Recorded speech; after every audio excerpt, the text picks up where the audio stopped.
What's going on, guys? Another day, another running back. Today we're going to cover Jonathon Brooks, what he brings to the NFL. Let's jump into the film. All right, it's a film study, but if you want to look at the measurables, here they are. Take a screenshot, pause the video. Otherwise, we got stuff to do. All right, kick it off, 3rd and 3 in the Red River rivalry. We've got Jonathon Brooks in the backfield, and you're going to see wide open hole, and he loves that move where he head fakes to the left, comes to the right. So what we're going to do here, we're going to bring it back from the end zone view. Goalpost is in the way. We love that. All right, real quick run through the blocking scheme while Quinn's getting the call. So you've got, if you remember right, from the Trey Benson film study, went over what an Izzy is. So each of the guys are going to go ahead, they're going to reach to the left. Each of them are going to try and get their helmet around to the defender, and they're going to try to sway the defender in a way that they are already trying to go, in a way to open up lanes for Brooks to read. Brooks does an exceptional job of reading his blocks, following the butts of his linemen, and really understanding where the gap in the defense is going to open up. This is something that is hilarious in Big 12 football, that they have 2-3 techniques and nobody filling the center of the defense on 3rd and 3, which, not a great idea to me. As you see him open up, man, all right, let's watch that again. The way that he is able to freeze the safety in space is one of his best attributes. That is his trump card that he's going to bring to the NFL. What's unfortunate is we saw him get caught from behind. Not something that you love to see from a smaller back, but we'll take the wiggle in the open space. Next clip. I really just want to point out that this is truly, this is his favorite move. It showed up all over his tape. What he does is a little head fake to the left, and then he goes to the right. And he does that all the dang time. And I'd be mad at him, but it works all the dang time. He's not a bruiser. He's not going to run guys over. It feels like his bag is kind of limited to this move and a little bit of a lazy stiff arm. But if it works, it works. And it works for Brooks. Real quick, let's hit on his vision. So if you watched the Trey Benson film study, you saw that he was just ping-ponging into space all over the place. Really, what Brooks brings that's different is patience and vision behind the line. It never feels like he's in a hurry. He does what he needs to do to set up his blocks. And let's go through this real quick. So you got both the tackle and the tight end. They're going to chip, and then they're going to work their way to the outside. What's really interesting is that Brooks does a good job of letting this play develop and get out in front of him. Letting a tight end or a tackle run in front of you when you're obviously much faster than they are.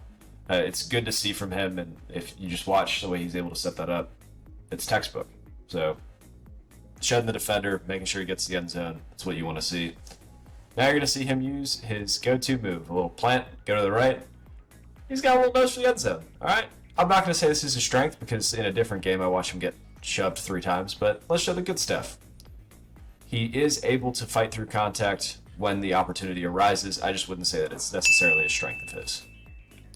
So while he is patient, he also has conviction hitting the hole when it's there. You'll see that this opens up parts like the Red Sea and Moses. Funny because it's Alabama, but again, Texas football did a really good job of opening up holes, and Brooks did a really good job of knowing where they were and how to read them. Let's watch that again.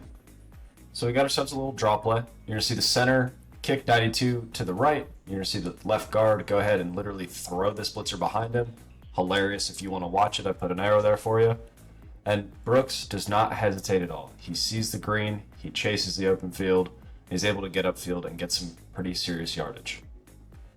Next up, we got it pretty easy. 2nd and 5. You love to see this. The patience to wait for the play to develop, the ability to find the hole when it isn't readily apparent, and then the explosion to get through and not have any problems reaching the end zone. It's one of the easiest touchdowns he's probably going to have to run through, but it's still nice to see him. Look at him slow down, get skinny through the hole, and explode. The safety number 1 is 0 chance that he was going to get up there. Let's watch that again.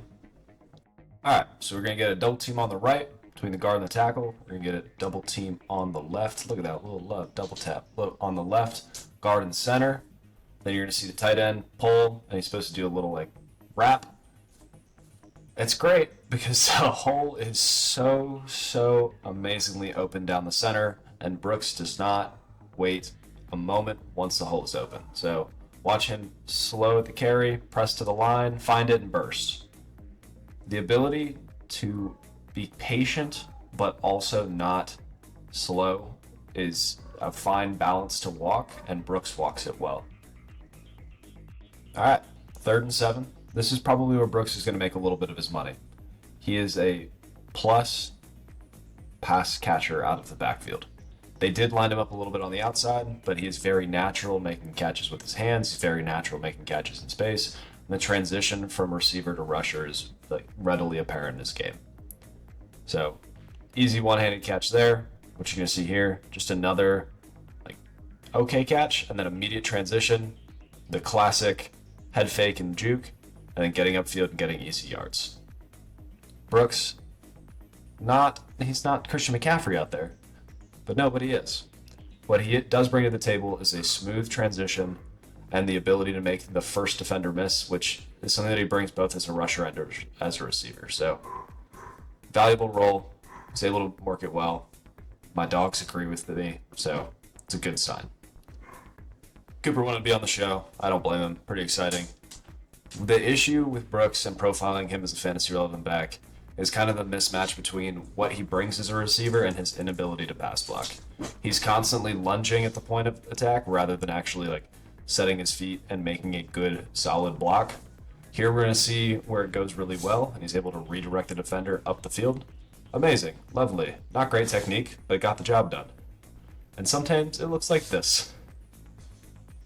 So that's tough.